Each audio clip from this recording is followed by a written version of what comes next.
안녕하세요. 이번에는 수학 3등급 미만이신 학생분들을 위해서 앞으로 공부는 어떻게 진행해야 되는지 이런 것들을 알려드리려고 이번 영상을 찍게 되었어요. 3등급 이하인 분들이 공통적으로 어떤 질문을 주로 하는지 살펴보고 앞으로 어떤 방향으로 공부하는 게 좋은지 알려드리겠습니다. 먼저 케이스부터 쭉 볼게요. 첫 번째 케이스는 공식을 다 외워도 문제가 안 풀려요. 두 번째 케이스는 개념 강의는 다 완강을 했는데 점수는 안 올라요. 세 번째 케이스는 모의고사에서 3점짜리 문제도 가끔 틀려요. 4점짜리는 손도 못 대요. 이렇게 분류가 됩니다. 하나하나 살펴볼게요. 첫 번째 케이스부터 살펴보면요. 일단 이런 학생들은 어떤 공식이 있으면 그거 자체는 외우지만 그 공식이 어떤 방식으로 도출이 되는지, 그리고 그게 수학적으로 어떤 의미를 가지고 있는지, 그리고 어떤 문제 유형에 적용이 되는지 이런 거를 진득하게 생각을 해본 적이 없어요.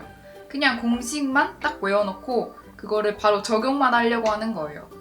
그래서 문제가 안 풀리는 거고요. 두 번째 케이스를 볼게요. 이 학생들은 영화 한 편 보고 영화 감독 되겠다고 하는 정도라고 생각하는데요. 제 생각에는 개념 강의는 그냥 그 개념에 대해서 가이드 역할을 해줄 뿐이에요. 제일 중요한 건 본인 스스로 고민하고 개념서 다시 보고 문제 풀고 유제 풀고 틀리면 왜 틀렸나 다시 고민하고 부족한 부분은 다시 메꾸고 이런 과정이거든요. 인강은 어디까지나 보충일 뿐이고 본인이 스스로 고민하고 해결을 하면서 공부를 하셔야 됩니다. 세 번째 케이스를 볼게요. 이런 고민을 하는 학생들은 고1 개념부터 제대로 안 잡혀 있을 확률이 높고요. 답지에 엄청 의존하거나 인강에 엄청 의존하는 케이스가 많아요. 문제가 딱 나와서 안 풀려요. 그러면 답지를 보거나 인강 해설 강의를 또 보는 거예요. 보면서 이렇게 푸는 거구나, 이해된다 하면서 넘어가는 거죠. 다시 문제를 풀거나 복습하지 않고.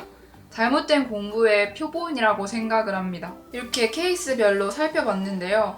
결론적으로 꼭 해드리고 싶은 말은 본인 수준에 맞는 공부를 하라는 겁니다. 먼저 5등급 이하인 분들은 무조건 고1 거부터 다시 봐야 되고요.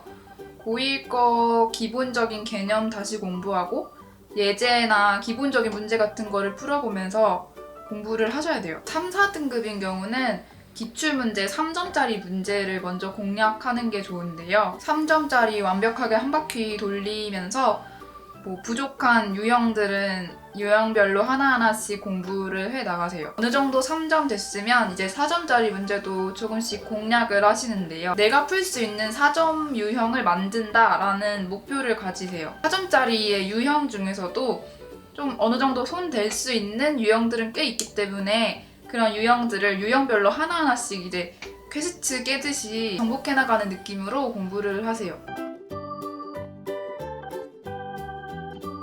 이번 영상 약간 팩폭이었을 수도 있는데 여러분 잘 되라고 하는 말이니까 좋게 들으셨으면 좋겠고요. 참고하셔서 수학 성적 많이 올리시기를 바라겠습니다. 안녕.